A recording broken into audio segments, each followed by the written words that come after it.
Hi, this is Alchemist2, and this is another BBC serial review. Recently I watched Orphan Black, Variations Under Domestication, and this has got to be the pivotal episode. Alison. Now I finally know the orphans' names. Alison, she's married to Donnie, and she thinks that Donnie is her monitor. Well, she makes a mistake and calls him a watcher, but I guess it's as valid as any other definition. But she suspects Donnie is her monitor, and she starts interrogating him. Actually, there's a funny scene where she hits Donnie over the head with a golf club quite hard and pushes him down the stairs once she puts a hockey helmet on his head and just kind of pushes him, and he just, gravity takes care of the rest. And I don't know why, but that particular scene just made me laugh out loud. When she had to take over the potluck, that scene was also very amusing as well, because she had to ad-lib quite a bit and just go on the fly and entertain her guests. And of course, she had her suspicions that one of her friends was her real monitor. Sarah knew that Paul was still in hot pursuit. Vic was following as well. And we learned something about Vic as well, which I found to be rather disturbing. I thought, oh, you gotta be kidding me. There's no way! But it was revealed in this episode, and I won't say what because it's a huge spoiler. I've given away a few spoilers here, but I don't think anything too terribly drastic. We meet Olivier, and Olivier is a very unsettling character as well. Of course, this episode revolves on Alison mainly, but we also get to see a little bit into Kassima's life. I really like Kassima. Kassima's my favorite character thus far of all the orphans, and it's because she's the brainy geek, and I can relate to that. She has a new friend, and she doesn't take Sarah's advice, and at the time when I saw that episode, I was literally yelling at the screen, "You didn't take Sarah's advice! How dare you! You should have listened to her, you moron!" But, of course, yelling at my TV doesn't really do any good, but I usually don't do that. I'm really getting into this program. I feel that this episode has to be the best so far, and I think it just continues to get better and better and more disturbing as we learn more about the orphans and the nature of the experiment and the results that they are looking for. Whoever they are, I would assume it would be Olivier, but I'm sure there would be more than one person in Olivier who is heading this entire experiment. But it's known as a double blind, and I had actually heard that before in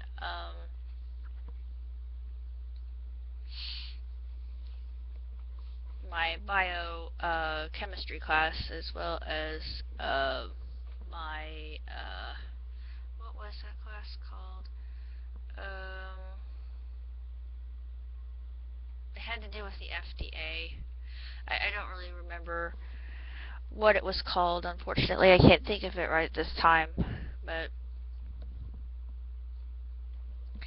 I did get to learn a lot from that course as well, because it gave me a lot of insight about how the FDA is actually run and all the issues that happen within our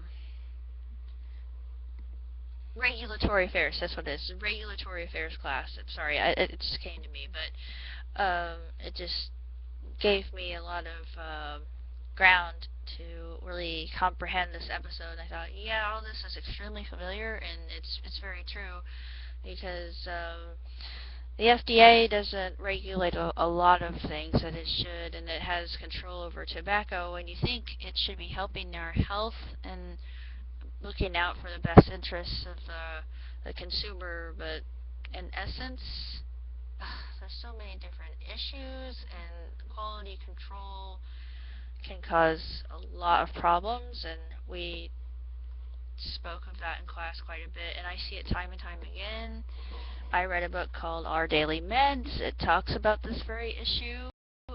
I think a good movie that talks about this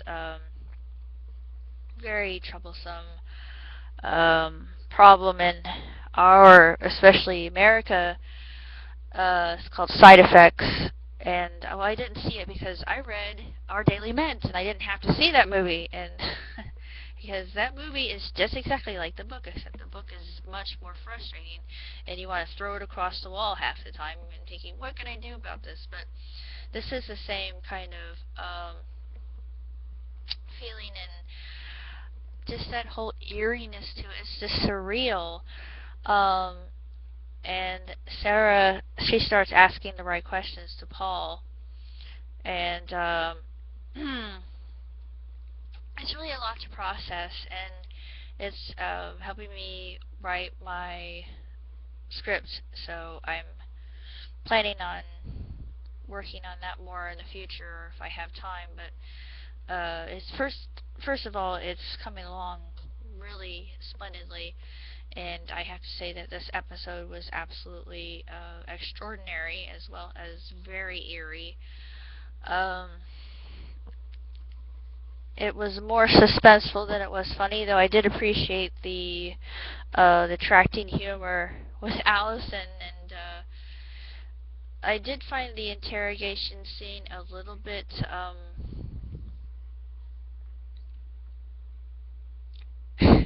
extreme. And normally I don't say things like that, but there have been a lot of well, it kind of, you know what it reminded me of? It reminded me of the girl the girl with the dragon tattoo. Yeah, it had that very same. I think it was kind of an homage to that, because this is just that whole idea of shock, and you can't believe what you're seeing, but you're seeing it anyway. And same thing with the scene with Vic and Paul. That just, I'm not gonna say what happened, but it just kind of made you think, oh my dear Lord. But you really didn't feel sorry for Vic, though. You now know that he is also a monitor, so you wonder what's up with all these different monitors and why they are doing this, and what the role of that keynote speaker was. A keynote speaker, his speech, I thought, was the most fascinating thing about this particular episode, and that's why I like this episode so much. So I plan on doing a review next week when the next episode comes out, so I will definitely be looking forward to that, and I plan on watching Defiance and doing a review on that as soon as I can. So until then, ciao!